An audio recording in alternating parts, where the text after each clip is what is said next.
Welcome to Tasting Notes Toronto by Insider Wine, the podcast where we speak with the restaurant owners, sommeliers, and winemakers that make Toronto such an exciting place to dine out. I'm Alex Abbott Boyd, sommelier and founder of Insider Wine, a small wine importing agency based in Toronto. In this episode, I sit down with Ian Stoddart, owner of East End Vine, a cozy wine and tapas bar in Toronto's East End. Inspired by his travels and a deep love of wine, Ian set out to create the kind of spot he always sought out abroad: welcoming, unpretentious, and built around community. We talk about how he brings that vision to life through a constantly evolving wine list, his approach to keeping things fresh and exciting, and how he blends his passion for art and hospitality to create memorable, offbeat experiences for his guests. Here's my conversation with Ian Stoddart. Ian, how are you doing? Thank you so much for coming. Thank you for having me. To kick things off and to give people just a little background, where did you grow up? I grew up in London, Ontario, so about 2 hours from here in Toronto. Okay. So I grew up in London in the suburbs, so very exciting life. And then I went away to university in Quebec. Okay. So I was pretty quick to leave when I could. I went to art school there, so that was good. There's not a ton to do, so you just kind of get into trouble a little bit. But yeah, I'd say it was fine. Were there great restaurants?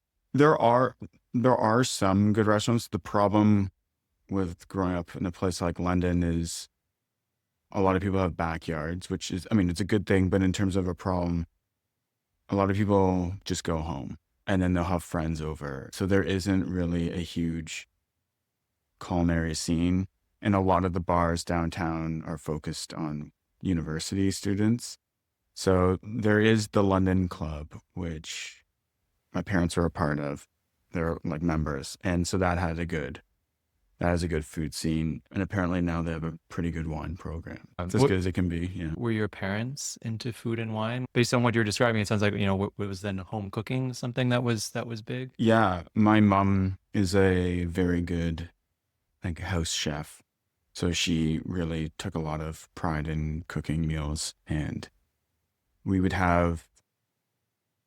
all lived very busy lives. So our Monday to Friday was pretty nonstop.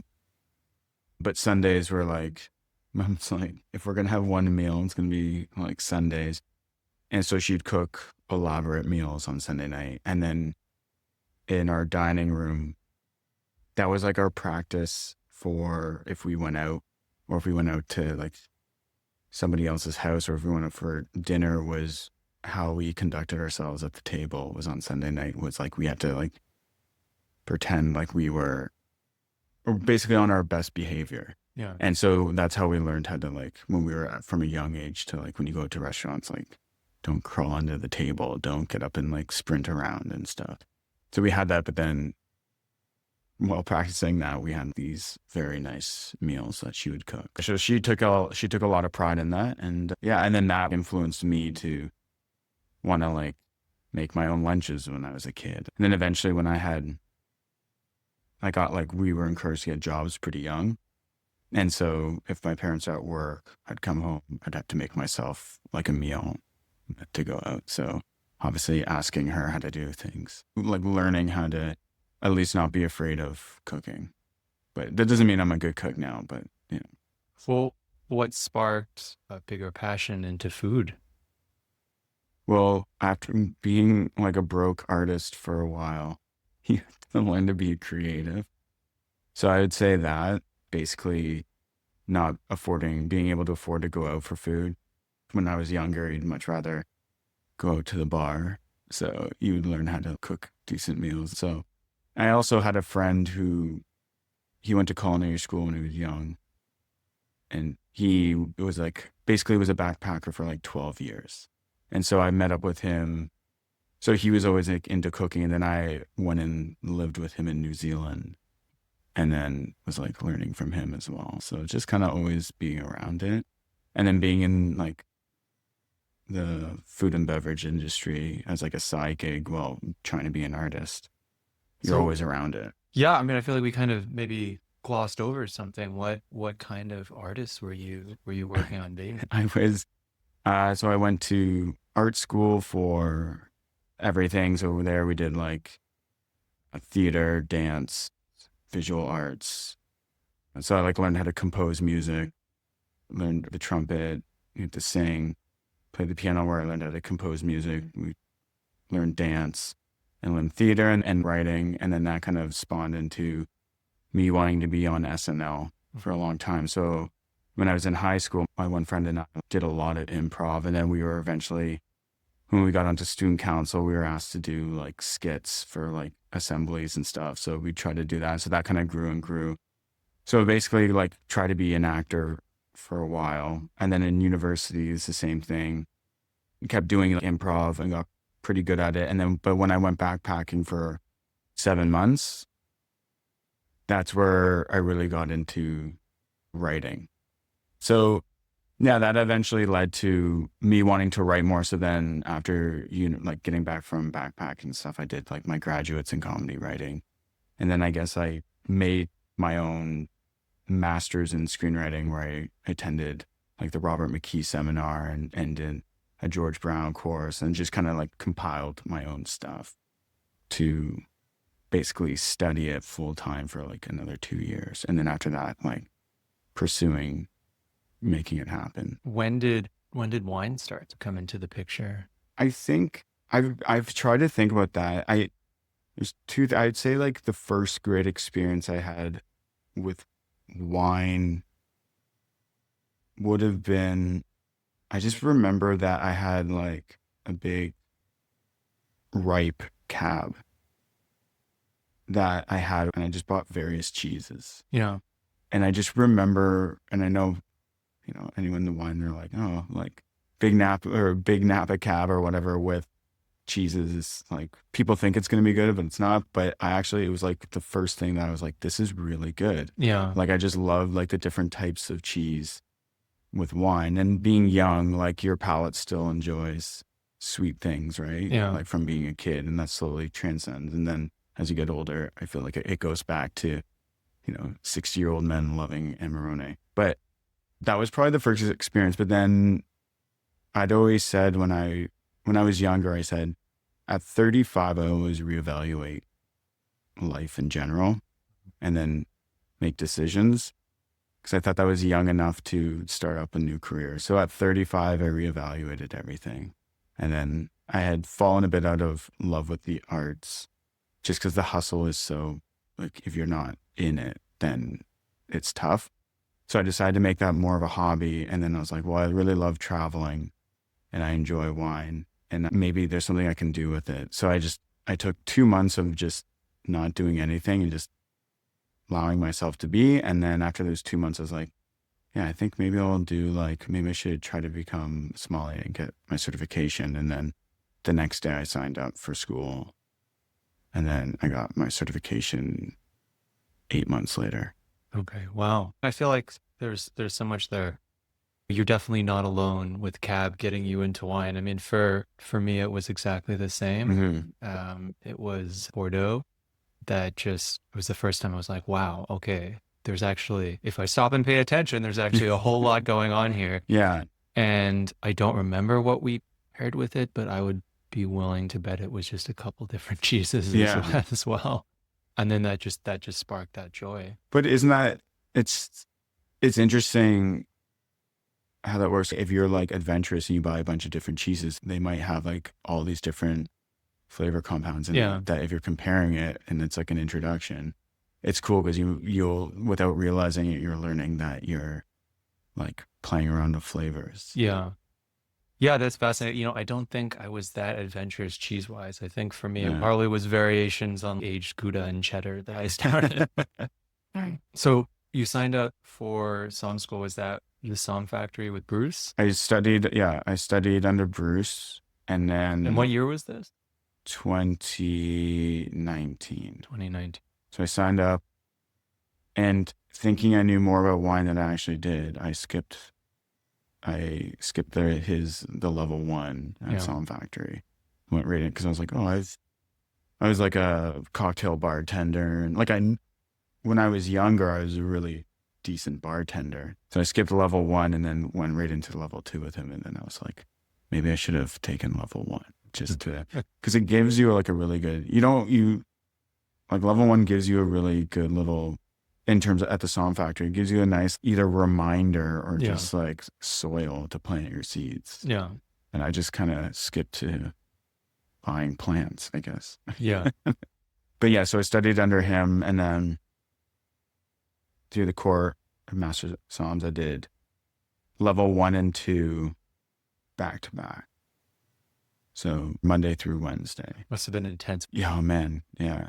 Because also like the nerves of like we were very ready, but you're like, what if I like screw up and fail level 1 for some strange reason, and then my level 2 is tomorrow. Yeah. And then I can't take it. But if anything, it was like amazing because it was just like a refresher on so much. Yeah.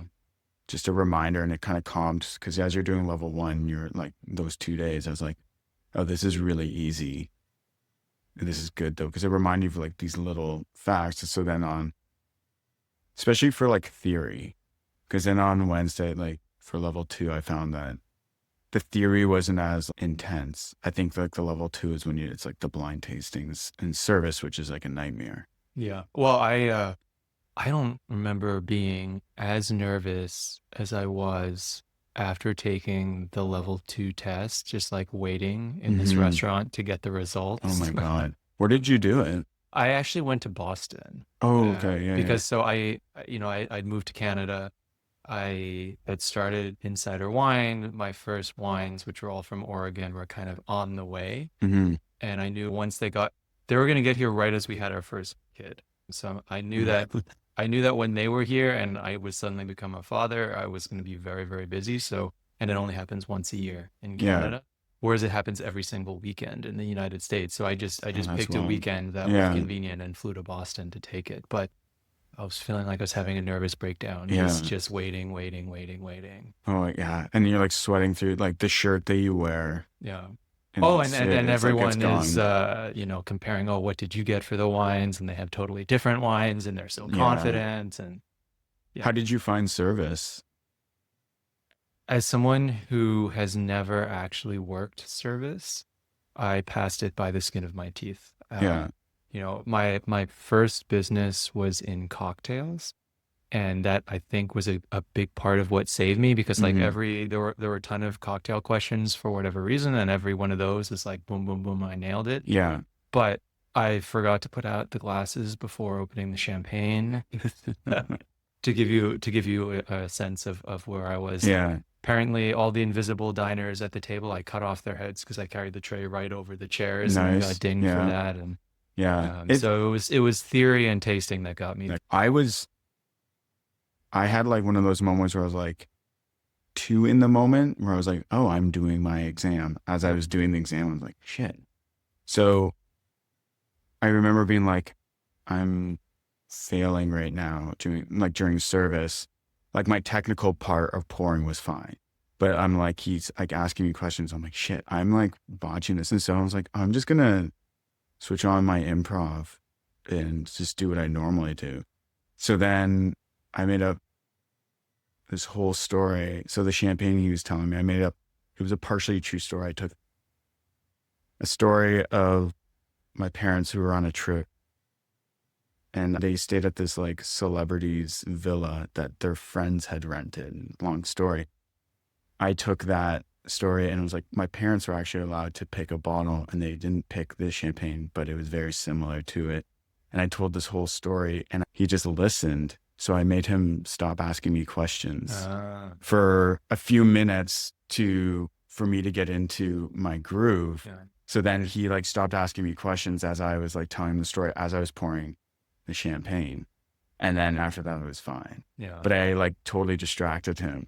That's a genius move. And then sounds like you passed. Yeah. Yeah, I did. I did like a Tiger Woods fist pump. But that was like, it was a really cool moment, because that was like the start of the new thing. And then, basically being like, okay, now with this, It's not, I think you don't need to have a certification. Like there are people who are just wine collectors who know a ton of wine and doesn't like, they might know way more than us, right? But it's at least enough of a rite of passage for people to like guess, just to like, they'll listen to you, Yeah. you know? And so for that, having that was like, okay, now I have this like, now I have like essentially like my notepad or the key to the estate. And now I can, what do I do with it? And so, you know, I started writing, I did 4 issues of a wine magazine. So What was it called? it was called The Vine. So it was a way of promoting the restaurant Okay. when like I was getting ready to open. So it was like I started doing like wine. And so before I published it, I would write like wine reviews and stuff, and then like insert like fictional setups of like how I approach the wine, and then within that have an actual review of the wine. And so I wanted to like start exploring all these different things, and then but then I had the opportunity to open the restaurant. Okay. So like just Yeah, I with was gonna that, say, it's how like, did so you were simultaneously studying to get your certified and working on opening the restaurant? no, so I did that, and then I had an opportunity. I have a friend who he owned like the space where the restaurant is now. It was a cafe, and he was kind of done doing it. And he asked if I wanted to go into partnership and open that, because And what year was that? that was 2019. Okay. But I had a lot of experience hosting events. So I was actually pretty good I had a little bit of a natural ability of hosting events to promote my films, my friends' films, like my friends who are stand-up musicians. So I got kind of used to like learning how to do that. And then when I was like a line producer for a bit, learning how to budget. So anyways, my one friend knew this. So he's like, you would have a good intuition on running a business. And so I was like, yeah, let's do it. And so in 2019, I was preparing for it, and then I paused it and had the opportunity to go to Australia to do some wine stuff. And then that's when COVID hit. Wow. So that It pause was a saved. very, very fortunate pause time. Yeah, So how long were you able to be in Australia? 2 months. So that was the second time. First time I went there was just as a surfer bum. And then the second time was for wine stuff. And so that was in Melbourne, and I went down to Mornington, then I went over to Adelaide. Okay.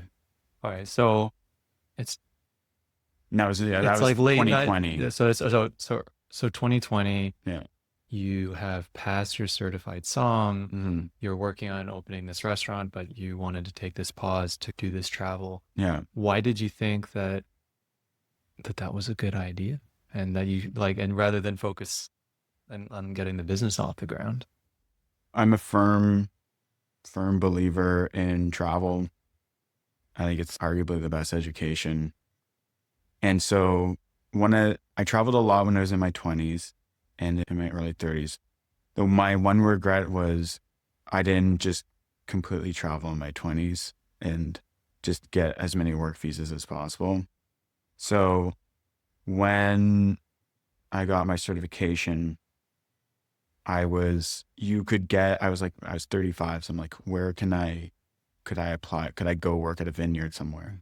So I looked up everywhere that I could go, and it was France and Australia. And then I just have, I don't know, that area of the world, Fiji, New Zealand, Australia, like it always has a pull on me. So I was like, maybe I'll go back to Australia. And so I was able to get my work visa. You can obtain it before so you get to be 35, but if you turn 36, you can still use your visa. You just had to get the visa at 35. So I got it. I was like, okay, well, I'm going to hold off on the restaurant and everything. I'm going to go do this because I can't do it again because I'll be 36 and that's it. So this is the last time I can get a work visa. So I was just like, all right, let's do it. So where did you work in Australia? I did film work for a winery in Adelaide Hills. So I filmed like an acid trip wine, like silent wine film, so that they could use for their annual Big Guns dinner. So like while they're having dinner. What is an acid trip? So I filmed like grapes being pressed, champagne opening, different types of pours, I would go through the vineyards and move camera in a certain way and filmed it all, and then overexposed it in certain times, slowed it down, add different filters, and just like made this like trippy wine video that they played as a background. So while they're having their big dinner, Yeah. it's on this big screen. So kind of like this avant-garde Yeah, that's so cool. thing. What was the name of the winery? Delane. Delane. Okay. And Did then they actually put a job posting? no, I just like knew when I went there, I knew a couple people, and then it just kind of led to it. What was your experience of the Australian wine industry, just in terms of Hmm. if it not so much just working in it, but even just getting to drink all the wines that the Australians are actually drinking? It was awesome. I think what we get here is very different, as you Yeah. know. So over there, just having access to like all the Tasmanian wines, there are a lot of young winemakers there who are playing around with like Tempranillo and then other varietals that we definitely don't see over here. So I got to try a lot of that. And then it was the first time I tried sparkling Shiraz, which I really liked. And how did you like Mornington? I really liked it. I wish I could have stayed longer. The wine's pretty expensive there for the most part. Not that that's a bad thing, just it's when you go there, like you found in Adelaide and in Melbourne, you could experiment more Yeah. and not, whereas like in Mornington, you're like, okay.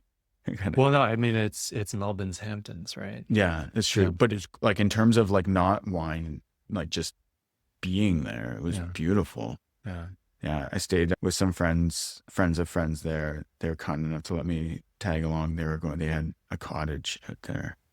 So I went and spent some time there, and just like the beaches and the food there was Oh, it's so fun. My wife and I were there in January. nice. Yeah. So we visited so many great wineries and just enjoyed the beach, which, Yeah. you know, it was a nice change from Toronto in January for sure. Yeah. So it sounds like you were able to visit quite a few different regions, Mornington, I'm sure all around Adelaide. You just mentioned Coonawarra. I'm curious, you got a first introduction and education through Somm Factory. How did you go about trying to learn more once you'd finished that and were preparing to open the restaurant? You always take certain notes from people and certain keywords, and one of those is like, just don't be stagnant. Like there are a lot of people who will get their Somm certification, they get a good job as a wine manager at a restaurant, but that restaurant never changes their menu or anything. And so they have the cushy job. They have the same wine list for years and years and years. And then they just know that. And then a lot of the information will probably leave you. So one of the things I did for that, well, I always am buying books and stuff. There's that. But then my whole idea was, this sounds kind of corny, but like something growing in like a vine, letting it, just letting it grow and doing its own thing, that's how I was going to approach like my wine list, and just forever changing the landscape. Nothing's ever going to be the exact same. That's why I write all my wines on chalkboard. The list changes like almost daily. There is no bottle list. So I talk to every table if they want a bottle, and we go over I ask them a couple questions, and then we bring up wine. I'll bring up wine. But the point of all that is it keeps me on my toes. So you're always having to learn at least your stock, at least what you have. And so that's always like trying to keep me to know the amount of information that I need to know, and then you hope that after a while, by approaching it that way, that maybe down the road in like X amount of years, you're like, oh crap, I know a lot, without like trying to get there. Just by setting yourself up in that way, you'll just naturally absorb a lot more. Yeah. Yeah, I see how that's from a standpoint of just trying to learn more about wine and keep things interesting and fresh. That makes a lot of sense. From the standpoint of running a business where perhaps many people just, they have their set French wines and Italian Hmm. wines and American wines they like, I could actually see that potentially being a challenge. But Hmm. I know one of the things that is so cool about your wine list is how it isn't just like the most popular names. Where was that wine from that I had last weekend at your restaurant? It was from somewhere like Croatia You or had Montenegro. Montenegro. Do you ever get some pushback from customers that are they're just wanting certain things? Do you think you just attract the more adventurous wine drinkers? Is it really about how you communicate what's on your I list? think it's funny that to each their own, I'll say that right away, but I never got on the natural movement. Like it was really big when I was doing my certification. And like I said, to each their own, if you like it, I just was never really a big fan of it, or a lot of them. That's not all of them, it's a generalization. But so the only pushback I got was when in the first half, like I've been open for 4.5 years. So definitely in the first 2 years, you'd get the people who are chasing like the new in thing coming in and being like, what natural wines you have. And I may not have any that day or just have something by the bottle. And so I'm like, oh, I don't. And I had, people just not even, they didn't even look at the wine list. Like they just literally walked in the door, asked, which is kind of rude, but just like asked me. And then it's like, oh, I don't have any natural wine today, but if you'd like, and they're like, oh, okay. And they just like kind of rushed out. Yeah. It's tough. I feel like these days clean farming is almost table stakes for fine wine. Like I Hmm. don't know any great wine that you couldn't make a compelling argument is natural. I mean, sure, everything in this supermarket, Hmm. is not, but beyond that, it seems like everyone is doing sustainable farming these days. Yeah. I think you have to. Yeah. And I think you learned a lot, or people learned a lot, like in France, killing the soil and then learning to like, what was it in Beaujolais when they're the ones that kind of Yeah, they like kicked they, off the natural wine yeah. movement and when I visited Beaujolais in 2019 and I went there in the middle of August, which meant that everyone who was even remotely established was on vacation. So I got all the young people who had just kind of taken over family estates. And the story was the same across every single one of them. Our parents sprayed Roundup on all of the Hmm. grapes, and we've taken over and we've stopped doing that, and we're finding much more beautiful wines as a result. Yeah. But that story is decades old at this point, and it Yeah. spread far beyond Beaujolais. Yeah, exactly. And I guess like, yeah, it is like an interesting thing because I think when you like sustainable to me is great because then you're also like involving the businesses around you. Yeah. Like and you can apply that. I guess maybe why not so much is once owning like a restaurant, understand the ecosystem of a neighborhood because it's not the same as working Bay Street downtown where you have a bunch of people in offices who flood out and go to the bars for a couple of drinks before going home. Neighborhood is way more organic. So for our restaurant, having the theater nearby start coming back after COVID, having really well received plays going on, and then having the Candlelight concert series, which is a bunch of musicians who play, they'll do classical renditions of like popular music. And that's 2-minute walk away. And so seeing how those affects our business Yeah. and then the condos going up and then just other little things, little venues and stuff, you just start everything feeds to each other in an organic way. Yeah. And so I always think that like I look at like sustainable winemaking in a similar kind of No, that's view, that's a great it's a great way to look at it. So I think, but in terms of wine with all that, yeah, I don't know. If at the end of the day, if it's good, it's good, and if it's at a price that I can serve, that you make some money off of it, Yeah. then I'll do it. I think that leads back. I'd love to hear more about East End Vine. Hmm. So when you were getting ready to open it, and even today, what was your vision? What was your goals? What are you Yeah, trying to create? basically, from traveling, I just remember going to all these little cool spots. And you hear from other people too, come back from their trip and like, oh, we got pleasantly lost. We were meant to go here. And then we ended up going down the side street and we actually ended up getting away from the tourists.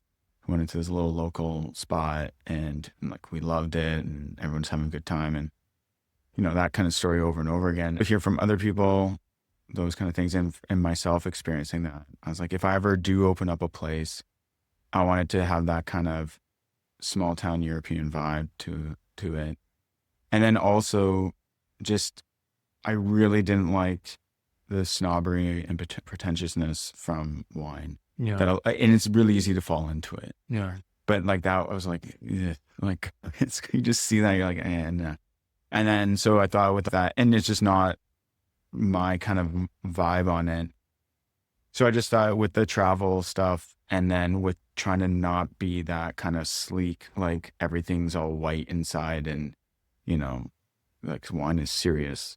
I did the opposite. I was like, and I had lived in the east end of Toronto for many years. I was like, I think the neighborhood would like this. I think it matches the price point that I'm looking for, matches what the people I think can afford here, what they're looking for. And then I think the vibe will be refreshing. Yeah. But it has to be a good product. So that was like my whole thing, is make a really chilled out anti-anxiety spot. And if it's good, if you have a good product, then people will come. And so that's, yeah. Yeah. I think that's been my experience with your spot. It just feels relaxed. It feels kind of welcoming, cozy neighborhood spot where you can totally relax and at the same time, for a very reasonable price, have some really cool wines that are not on the list everywhere else, but that are super delicious. Yeah. Yeah. Well, I think, and with that was on the affordability, and I made all my wines the same price. Yeah. So the idea is that, obviously there's markup, but some of the wines I make more on and some of them I make very little on. But the idea is it balances it out. That balances out. But then you aren't kind of controlled by the price. Yeah. So you're not just, if you're, if You're not if just you- selling all the cheapest wine or the second cheapest wine all day. Yeah, you're not just buying, like the cheap Pinot Grigio and the cheap like Chilean Cab or whatever. You're now open to trying new things, and then also there's no upsell. Yeah. So if I'm talking to guests and I'm like, well, based off what you've told me or what you've been eating so far, I think you should try this one. I think you'll really like it. And you're not going, well, that's the most expensive, buy the glass. You're just going, okay, it's the same price. So why would I lie to you? It's so refreshing. I've even recently, with great spots, I've given a budget and a request and been recommended something that was not what I asked for more than the budget. Yeah. And it's just so frustrating. It's so frustrating when that happens. I think so too. Yeah. So food wise, would you describe it as tapas? I think so. But yeah, it's just more in terms of the idea of shared small plates. Peter, who's my chef, who's fantastic. He's really good. We do have a big Mediterranean influence. We don't do a lot of grilled meat, so there's a lot of seafood, a lot of vegetarian dishes, stuff. But yeah, I think the main reason why I want to do it is I always like the idea of sharing food, because then you can either come in for a snack or come for dinner. Yeah. As you know, the plates are we joke that it's like North American sized tapas, because it's more appetizer size. But then it also goes with pairing too. So then if people come in and they'll say, can we do a pairing tonight? And I'll be like, okay. So then I'll send them out 2 dishes and they get to split a glass of wine, try that. And then, so if we do a pairing, might do a couple dishes with a sparkling, a white and a red. Yeah. I think, and then they get to try a bunch of different things. So I think so too. And then it adds to the relaxed vibe, because you're just sharing everything. You're not just getting meat and potatoes and with your arms kind of wrapped around and eating. So yeah, I guess tapas. Yeah, I'd say. And the reason is just from what I enjoyed. Yeah. Yeah. But are there how often does the food menu change? You mentioned the wine menu is constantly changing. Food menu not as much, but We rotate a crudo and quote unquote a feature entree, which isn't always necessarily like an entree, but we just have that there. For the most part, it is. But then we rotate those quite often. We do champagne and fried chicken weekends. I'll spontaneously announce it. No. So I don't give people that much of it. It's like a week's notice. And so we just do it for 2 nights and then people come. So I do champagne by the glass and Peter makes this incredible fried chicken. So we'll do that. And then like when certain things are in season, so like when corn's in season, we do a fantastic corn dish. That's not on the menu. It's just we tell people about it and people know. And so that's like super popular.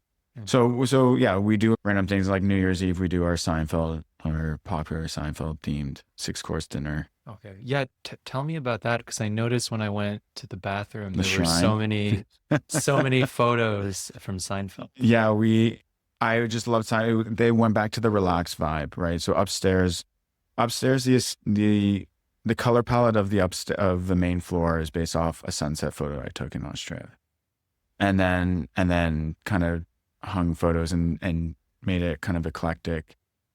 And so that's like supposed to relax you. And then downstairs, to add to that, that's where like the Seinfeld shrine is. Yeah. And that's just to, put a smile on your face. Yeah. But And it definitely did. and I think so. But it's more there because I think with like Seinfeld, one, I love Seinfeld, but then two, it is funny because sometimes you become neurotic, like how like they're like, she eats her peas one at a time. You notice sometimes people have like very interesting eating habits and stuff. And you find sometimes that like certain shifts are like a Seinfeld episode. But then luckily, Peter, my chef, is very much a fan of Seinfeld. So we're like, it'd be really fun to do a themed dinner. And so we sat down, we went through every single food reference in the entire show. I'm guessing there was some soup involved. There is some soup involved. We did so we made a list of everything. And then from that, we've put menus together. And then the menu is written out in dialogue from the show. Yeah. And then... So there's the script writing and the creative and the artistry coming Exactly. Back. Yeah. So yeah, and it's fun too. And it like the meal, you had to put together a good meal too. Like it has to be worth what people were spending. So... But one year we had, and we didn't organize this, but we had like an Elaine dance off outside. So it's on New Year's Eve. And then, so these 2 tables are like joking with each other. And then like they went outside and had an Elaine dance off and like people were voting on the winner. That's hilarious. Thanks so much for listening.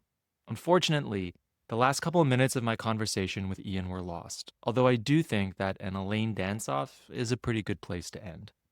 I've got some incredible interviews coming up that I can't wait to share with you. So please make sure to hit the subscribe button so you don't miss a thing. If you enjoyed this episode, a quick rating or review goes a long way to helping others discover the show. And it means a lot. Until next time, cheers.